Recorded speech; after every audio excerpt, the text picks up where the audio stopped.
Magandang araw ho sa inyong lahat mga kapatid. Pag-usapan naman po natin ngayon ito, si Alice Guo, si Mayora. Meron hong bagong lumabas ngayon na ebidensya na naman. No? Sinasabi nga ito po ay kung merong mistaken identity, ito po ay stolen identity. Pero at this time, sino po ang mukhang nagnakaw ng identity? Remember, recently, diba, in past few days, nilabas ni Senator Gatchalian yung lumang passport ng 13-year-old na si Gu Waping, 'di ba? Tapos nakalagay doon ang kanyang birthday ay August 31, right? 'Yun ang kanyang birthday. Tapos ang nanay niya ay si Wenyan Lee. Tapos tawag diyan, na-retrieve itong lumang passport niya doon sa isang ahensya ng gobyerno kung saan yung mga dayuhan na gustong mag-invest ay binibigyan po ng special visa. Ang nakalagay roon na pangalan Guo Waping at pure Chinese, 'di ba? So kung pagtatagni-tagniin po natin ito, nako, plus ito ngayon pong lumabas na NBI clearance. Ah, tingnan nyo ha. Friends, I want you all to take a good hard look at this document. Mhm. Same ang birthday sa birth certificate ni Alice Leal Guo na tumakbong mayor. July 12, 1986. Pareho ang spelling ng pangalan, pero ibang-iba ang mukha. Napakadami ko pong katanungan. Is it a coincidence na may dalawang Alice Leal Guo na pinanganak on July 12, 1986 sa Tarlac? Is it a coincidence that this NBI clearance was applied for just a few days before the date of filing of the delayed registration of birth of the other Alice Leal Guo in Tarlac City? Or is this a case of stolen identity? Has Guo Haping assumed the identity of a Filipino woman and then nearly a decade later run for public office?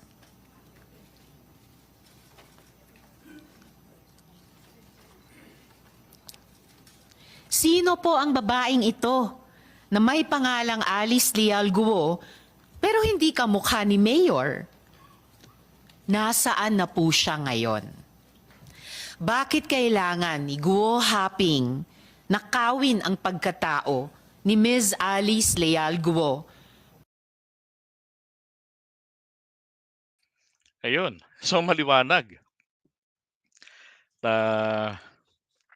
ito po ay ilang araw few days prior to um, late registration ng kanyang birth certificate. 19 years old siya noon eh. So meron pong nag-apply ng NBI clearance. So hindi po kaya kasabwat dito ang taga-NBI? Dapat itong babaeng ito mapalabas nila kung buhay pa ito, tong Alice Leal Goo na nasa kanan, so yung Pilipina, ay mapadalo nila diyan sa Senate hearing at ma-confirm niya, mapanumpaan niya na talagang siya po ang nag-apply ng NBI clearance na yan. At kapag yan po ay nangyari, nako, malaking lalong sakit ng ulo ni Mayora Alice. Baka ho talagang mapaalis talaga siya rito, di ba? So, kung ito po ay mistaken identity, papanong nangyari? Ibig sabihin, somebody from the NBI, 'di ba, provided such information na ilalagay doon sa kanyang late registration. Kasi po yung birthday, yung date of birth na sinasabi rito na July, ganun rin po ang dineklara nila Alice sa kanyang birth certificate. 'Di ba? At para siya po ay lumitaw na Pilipina. Ang kanyang nanay daw po na nag-abandon na sa kanya sa tatay niya na may farm, na nagpalaki sa kanya sa farm at hindi niya kilala. na meron siyang mga kapatid pero mga travel buddies niya pala. Hindi rin niya kilala. O dini-deny niya pa ang kanyang tatay na at yung dalawang kapatid niya, babae at lalaki, ay mga kasamahan lang daw po sa farm. Eh, ang binanggit na ngang pangalan, si Go, Sheila Lial Go, 'di ba? Tapos, yung pangalan ng tatay niya, 'no, siya po si Happy Pig, 'di ba? Siya si Happy Pig. So maliwanag po, merong taga-NBI diyan nakasabwat, 'no. Ang tanong, saan pong NBI ito ni-request ang clearance na 'to? 'Yun ang dapat sanang ma-retrieve pa ni ano, ni, ni Risa at saka ni, Senator Gatchalian sa ang NBI. Malaking bagay po kasi na ma-retrieve 'yan o malaman kung saan pong branch yan ni-request, 'no? And then mapaharap itong tao kung buhay pa, 'di ba? Ang tanong ngayon, naku, nasaan na kaya si Mayora dahil suspendido? Tapos nasampahan na ng kaso pero hindi naman po siya agad kasi puwedeng hulihin. Kailangan munang i-order ang paglalabas ng warrant of arrest. So makikipagbakbakan pa sila sa piskalya, and then kapag meron ng indictment, ko-questionin pa 'yan sa Supreme Court or sa DOJ, 'no, o kaya, kung saan ba, DOJ o sa ombudsman, o ko-questionin pa yang ano, yang, determination ng probable cause. Tapos pupunta ng Davao City para makatakas.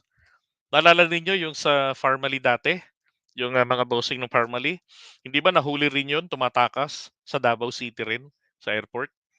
Oo. Tapos, etong ngayon din yung sa Porac Pogo, doon din sa Davao rin nahuli. My goodness. Ano ba 'yan, point of exit? Ay naku. Okay, so eto po yung mga abangan natin, ang mga susunod na mga kabanata rito dahil, eto pong, iba talaga kapagka ano 'no, kapagka hindi comedy yung mga senador na nag-i-investigate, may sense. Hindi katulad ng 'pag sila Bato, komedyante, 'no, pati yung resulta walang kuwenta. So, pati yung proceedings wala ring kuwenta. Sabi ni Amadeo Elguira, JDB, malaki ang bayad niyan. Ay naku, totoo po yun, naniniwala ako diyan. Milyones kaya lumusot 'yan kahit illegal, pera-pera lang ito ang problema natin sa Pinas. Totoo naman po talaga 'yan, talamak po ang korapsyon sa Pilipinas. Hindi ko po 'yan itatanggi.